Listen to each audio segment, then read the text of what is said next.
반갑습니다. 열왕기사 18장 후반절 말씀을 함께 나누도록 할게요. 21절 말씀을 읽고 나눔을 시작을 합니다. 엘리야가 모든 백성에게 가까이 나아가 이르되 너희가 어느 때까지 두 사이에서 머뭇하려느냐. 여호와가 만일 하나님이면 그를 따르고 바알이 만일 하나님이면 그를 따를지니라 하니 백성이 말 한마디 대답하지 아니하는지라. 아멘. 세상 속에서 믿음으로 살라라는 제목이고요. 이제 열왕기사 18장은 엘리야, 오바댜 그리고 북이스라엘 백성들의 모습을 소개하고 있죠. 우리가 잘 아는 갈멜산에서 여호와의 불이 임하는 그러한 사건이 전체적으로 다 소개되어져 있는 이제 내용입니다. 우리는 여기서 세 부류의 사람을 우리가 확인하게 되는데, 첫째는 엘리야, 두 번째 오바댜, 세 번째는 백성들이죠. 엘리야는 하나님의 명령을 따라 움직이는 말씀의 종의 모습으로 나옵니다. 오바댜는 세상 속에서 하나님을 경외하고 살아간 하나님의 종이죠. 오바댜는 뜻 자체가 하나님의 종이란 뜻을 가지고 있잖아요. 그리고 엘리야는 갈멜산에서 바알 선지자들과 이제 850대 1의 전투를 벌이기 전에 이스라엘 사람들을 향해서 말하죠. 언제까지 머뭇거리겠느냐? 하나님과 바알 중에 하나를 선택하라는 명령이죠. 그래서 우리는 이 장면에서 세 종류의 신앙인이 있구나. 세상을 살아가다 보면 세 종류의 신앙의 모습을 우리는 발견할 수 있다라는 거죠. 우리는 과연 그 중에 어디에 속할까? 또 어떤 요구를 하나님이 우리에게 하고 계실까? 이것을 한번 생각하는 시간이 되었으면 좋겠어요. 18장 3절 말씀을 제가 읽으면 아합이 왕궁 맡은 자 오바댜를 불렀으니 오바댜는 여호와를 지극히 경외하는 자라. 이세벨이 여호와의 선지자들을 죽일 때에 내가 여호와의 선지자 중에 100명을 50명씩 굴에 숨기고 떡과 물로 먹인 일이 내 주에게 들리지 아니하였나이까. 아멘. 세상 속에서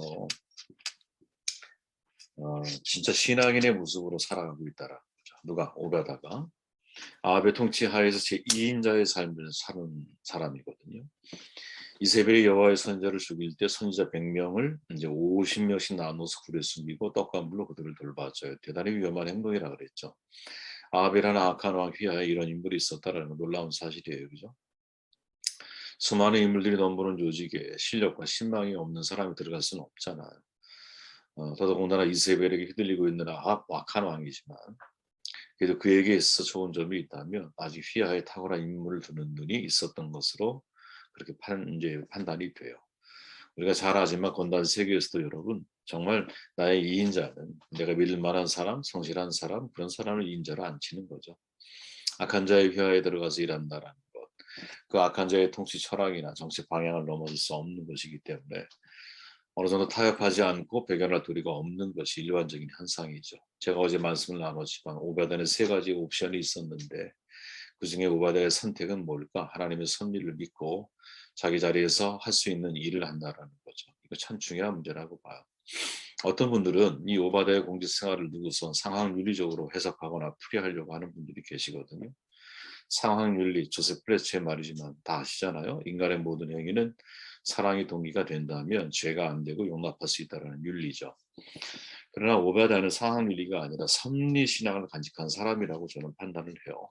어려운 시대에 여호와를 크게 경외하고 신실함, 인내함을 가지고 역경을 기회로 삼고 살았던 사람이죠. 그러다 보니 자신이 있는 자리에서 자기에게 힘이 있잖아요. 권한이 있잖아요. 그 권한과 힘을 가지고 100명의 생명을 살리는 일을 하고 있는 거죠.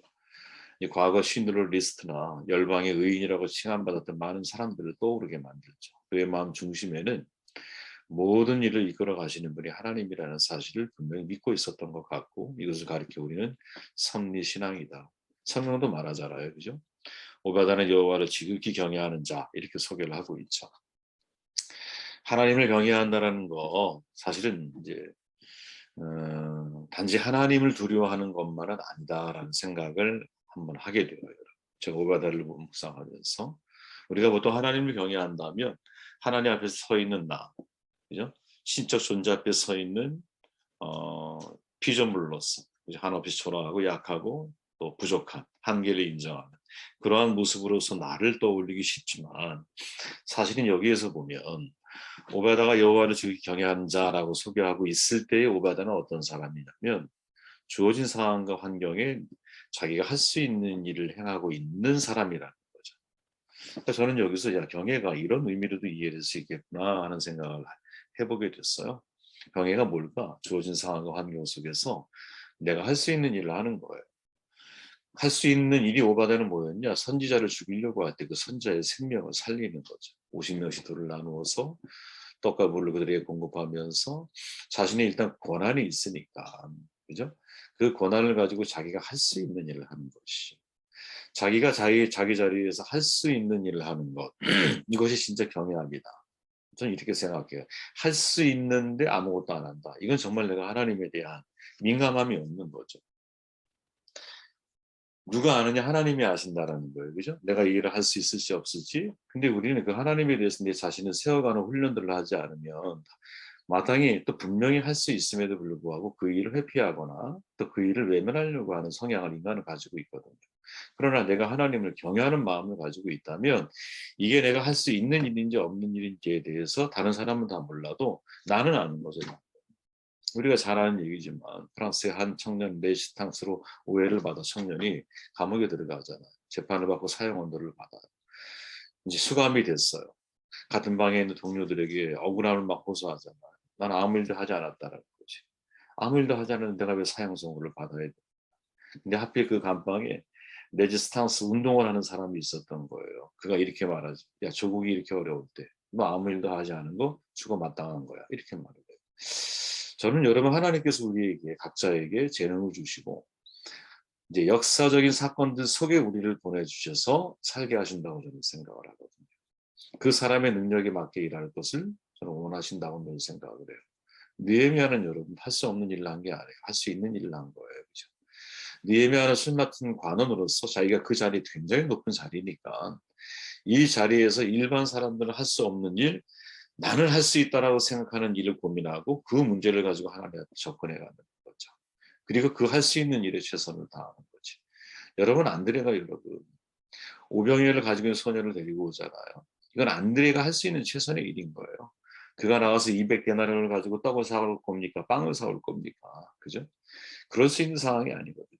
단지 안드레가 할 수 있는 것, 자기가 잘하는 것을 통해서 하나님께 그것을 연결했더니 그것이 놀라운 기적과 연관이 되어지는 것이죠. 우리에게 있어서 이러한 삶의 태도 참 중요하구나 그런 생각을 해보게 되었습니다. 세상 속에서 내가 신앙인으로 살아간다는 게 뭘까? 세상 속에서 하나님에 대한 경외한 마음을 가지고 내가 할 수 있는 일이 뭘까? 나의 직책과 나의 어떤 권한 또 내가 할 수 있는 일에 대해서 이것을 하나님 앞에서 내가 외면하지 않고 그것을 직면하며 그 일을 감당하려고 하는 사람이 되었으면 좋겠다 하는 생각을 해보게 되었습니다.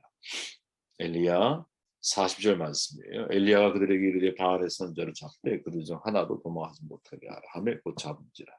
엘리야가 그들을 기선 시내에 데려다가 거기서 죽이니라.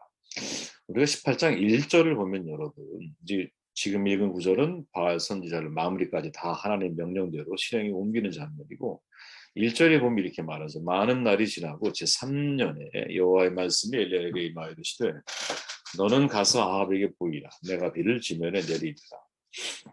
또 많은 날이 지나고 하나님 말씀이 엘리야에게 임하여. 엘리야는 한마디로 말해서 여러분 하나님의 명령을 따라 움직이는 종이라는 거죠. 엘리야의 행보를 여러분 거꾸로 추적해 보면 항상 여러분 움직임에 전제가 있어요. 이게 뭡니까? 하나님이 엘리야에게 이르시되 엘리야에게 명하시되 명령을 따라 움직이는 삶을 누가 엘리야는 살아가고 있다라는 거죠. 저는 우리의 궁극적인 목적이 이런 신앙인이 되기를 원합니다. 내가 세상 속에 살아가지만 하나님의 말씀을 따라 움직이는 종. 우리는 보통 여러분 말씀의 종이라고 할 때 말씀을 전하는 종만을 의미한다고 생각하기 쉽잖아요. 근데 제가 말하고 있는 말씀의 종은 여러분 말씀을 따라 움직이는 종을 가리키는 거거든요. 말씀을 따라. 내가 하나님 말씀을 받았어. 내가 하나님 말씀을 안 따라가. 저는 말씀의 종이 아닌 거죠.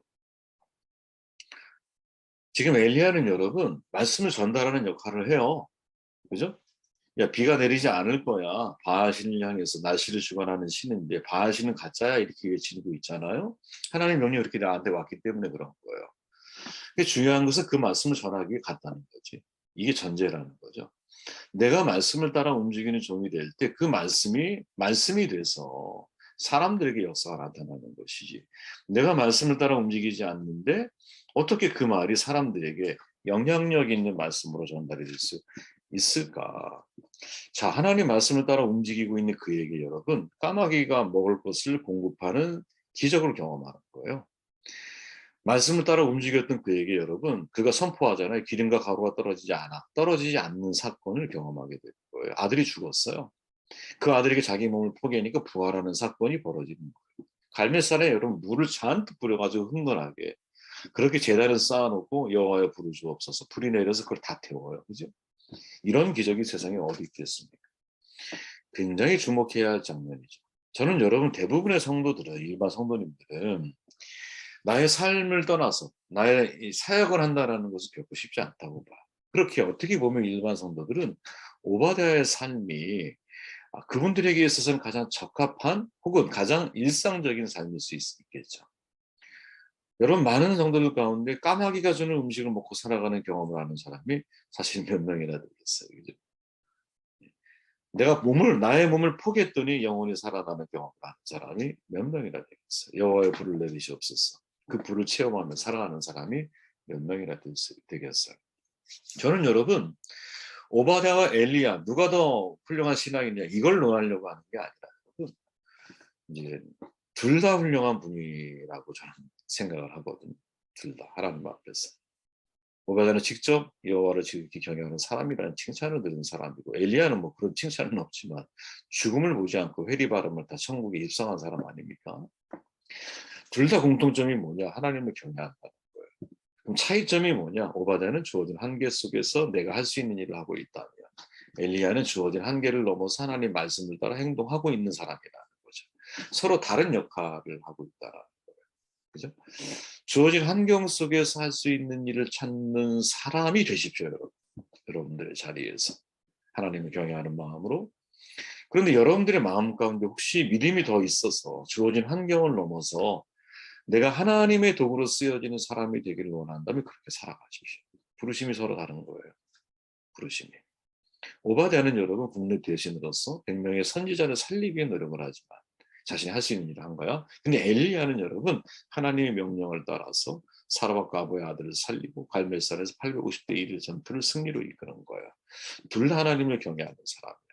한 사람은 국내 대신의 자리에서, 한 사람은 하나님의 말씀을 전달하는 종으로서의 삶을 살아가는 것이 서로 역할이 다를 뿐이에요. 사람들이 말하잖아요. 90% 헌신한 100명보다 100% 헌신한 한 명이 더 강하다. 이런 말이 있죠. 그죠? 어떤 분은 이 말을 확대 해석해서 하나님은 90% 헌신한 100명보다 100% 헌신한 한 명을 사용하신다. 전 이 말은 틀렸다고 보거든요. 근데 이 말이 우리를 너무나 괴롭게 고통스럽게 만들어요. 사실은. 여러분 중에 100% 헌신한 한 명이 있습니까? 질문하고 싶어요. 스스로 한번 자기 자신을 봐보십시오. 여러분 사도 바울이 마지막 순간에 내가 100% 헌신했다고 하나님 앞에 고백할 수 있을까요? 저는 그거는 불가능한 일이 아닐까 하는 생각을 하거든요. 물론 하나님께 100% 헌신하는 사람이 되는 거 중요하죠. 그런 사람이 되기 위해 노력해 갈 거예요. 매일같이 우리 자신을 비우고 하나님으로 채워가려고 하는 영성이 뭡니까? 나는 0이 되고 하나님이 100이 되는 거잖아요. 그러니까 나를 0으로 만들고 하나님을 100으로 만든다고 노력하는 사람이 되어야겠죠. 그렇다면 100% 헌신한다는 말이 뭘까?